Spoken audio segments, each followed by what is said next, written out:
Units of the Syrian Arab Army launch intensive attacks on armed terrorists in Kasab and inflict heavy losses upon them.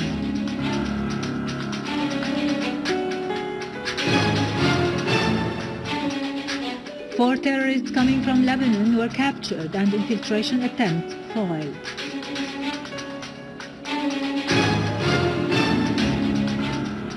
New Russian ships joined the Russian military fleet in eastern Mediterranean.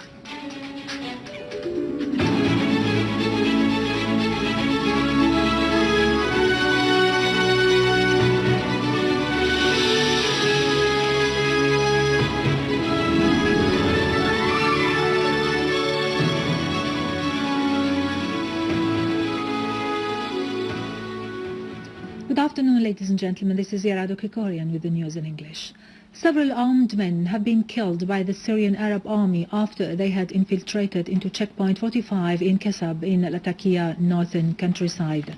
The area, a few kilometers away from the Turkish borders, has come under the control of the army that continues to repel the terrorist gang's recurrent attempts to infiltrate into secure area under Turkish cover. The army has also dealt severe blows to Jabhat al-Nusra members and leaders in An-Nasr mountain, killing a large number of them.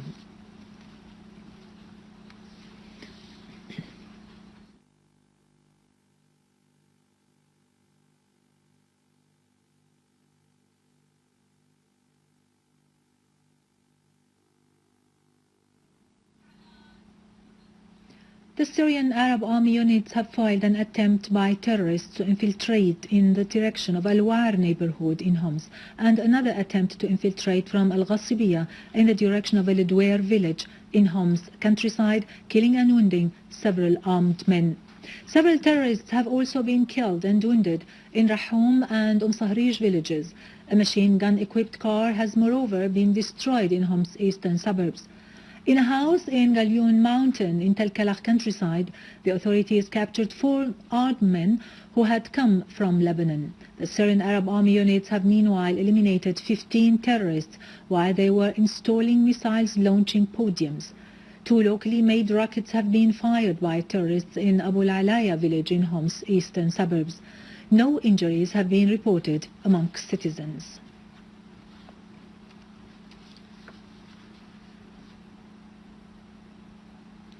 A military source told Sana that a unit of the armed forces confiscated a car carrying 35 rockets hidden inside bags of hay in Hama northern countryside.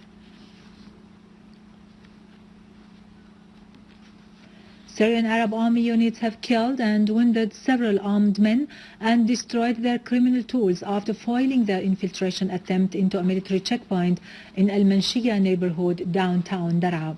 Syrian Arab Army units also targeted terrorist gatherings in Al-Urdun Street and the surroundings of 4 buildings, scoring direct hits. The Syrian Arab Army also hit 6 sites in Daraa suburbs, killing several gunmen. Several armed men have meanwhile been killed or wounded after their attempt to attack a military checkpoint in Ghabarib had been foiled. The authorities in Kyrgyzstan have confirmed the departure of 32 extremists at least to Syria to join the armed terrorist groups fighting there. A Kyrgyz extremist had earlier been killed in Syria. He was identified by his family when they saw his photo on the internet. Head of the Turkish Republican Party, Kemal Kilijidar, the biggest opposition party in Turkey, expressed anxiety over the coordination between Erdogan and the armed terrorist groups in Syria, which seek to drag the Turkish army into a war with neighboring Syria already rejected by the Turkish people. Kilijidar called on the general commander of the Turkish army to avoid any involvement in Erdogan's cowardly plans. For his part, the candidate of the People's Party for the municipality of Ankara, Mansour Yavaş, revealed that an armed group of 100 members has arrived in Ankara to terrorize the opponents of Erdogan before the election next Sunday.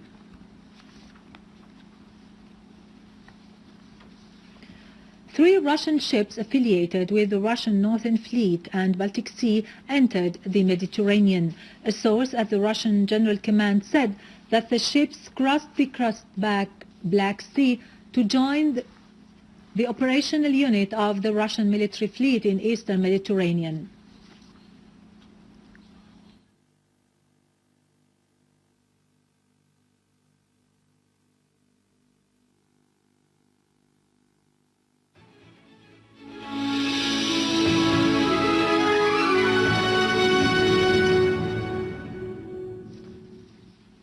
Welcome back. In Iraq, ahead of the campaigns for the legislative elections on the 1st of April, terrorists targeted a polling station by grenades east of Mosul, injuring 29 Iraqi civilians. Police said that a terrorist group attacked the polling station of Al-Bayariq in Al-Zahra neighborhood east of Mosul, while the civilians were crowded to get their electoral cards. This was one of a series of attacks across Iraq yesterday that killed at least 29 people and injured many others. In northeast Baghdad, a suicide bomber rammed his explosive-laden tanker into a security checkpoint on a bridge, killing 9 people. In further attacks, gunmen targeted an army post in Tarmiya town just north of Baghdad, killing 8 and wounding 13. Also, a car bomb exploded in western Baghdad, killing 4 people and wounding 12 others, and a bomb blast near a market in Baghdad's southern suburbs killed 1 person and wounded 5 others. 4 Palestinian fishermen were wounded when Israeli warboats opened fire at them off the coast of Rafah. The Palestinian Safa agency quoted eyewitnesses as saying that Israeli warboats fired shells at Palestinian vessels, setting fire in a number of them. Meanwhile, Israeli occupation troops arrested 8 Palestinians during night incursions in different parts of Nablus in the West Bank.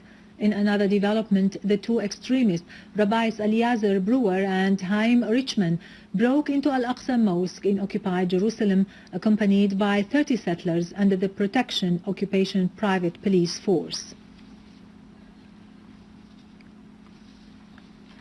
In a new U.S. stance in support of its ally, the terrorist Muslim Brotherhood organization, the U.S. administration threatened to halt its assistance to Egypt on the background of the Egyptian death penalty on 529 members of the banned group who were convicted in the murder of policemen. At the State Department daily briefing, spokeswoman Marie Harf said implementation of such a sentence by Egyptian leaders would have repercussions on the U.S. assistance and on the economic prospects of the country.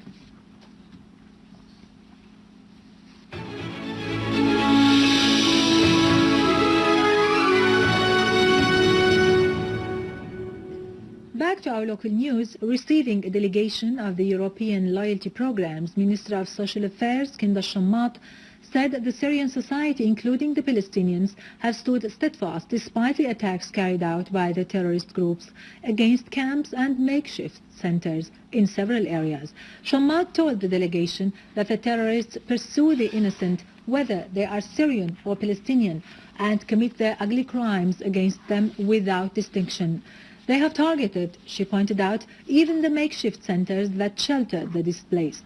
Shammat explained to the delegation the government's efforts to overcome current difficulties. The convoy, which comprises an Asian and European delegation consisting of 19 persons, seeks to offer support to the Palestinians and the Syrians in the camps and the makeshift centers. The assistance includes 6 containers of basic foodstuffs and 4 ambulances.